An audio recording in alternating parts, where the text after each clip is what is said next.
Сайн байцгаана уу? Энэхүү модуль нь Европын холбооны үндсэн эрх, ардчилсан засаглалын тогтолцоо, тэдгээрийг боловсролд хэрхэн нэвтрүүлсэн тухай танилцуулна. Сургалт дараах хэсгээс бүрдэнэ. Үндсэн эрх гэж юу вэ? Түүнийг хаанаас олж болох вэ? Ардчилсан засаглалын тогтолцоо гэж юу вэ? Үндсэн эрх ба ардчлал боловсролд ямар үүрэг гүйцэтгэдэг вэ?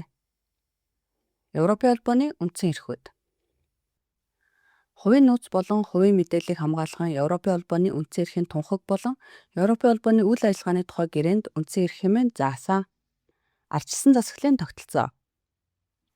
Үндсэн эрх ардчлал хоёр бие биенээ дэмждэг. Оролцох, улс төрийн эрх гэх мэт эрхүүд нь ардчлалын үйл ажиллагаанд нэн чухал үүрэгтэй. Европын холбооны иргэн бүр өөрийн амьдарч буй улс эсвэл эх орондоо нэр дэвших сонгох хэрэгтэй.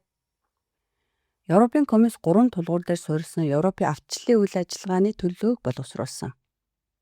Эхний тулгуур нь ивент тэтгсэн улс төрийн агуулгын ил тод байдлыг нэмэгдүүлж, Европын улс төрийн намуудыг санхүүжүүлэх дүрмийг бэхжүүлэх замаар чөлөөж шударга сонгуульд дэмжлэг үзүүлэх зорилготой.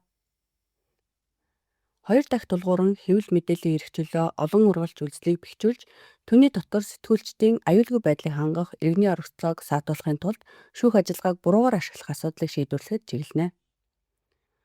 3 дахь тулгуур нь худал хуурмаг мэдээлэл, гадаадын оролцоотой холбоотой.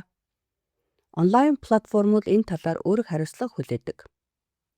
Үндсэн эрх ардчлалыг боловсролоор дамжуулан ойлгуулган.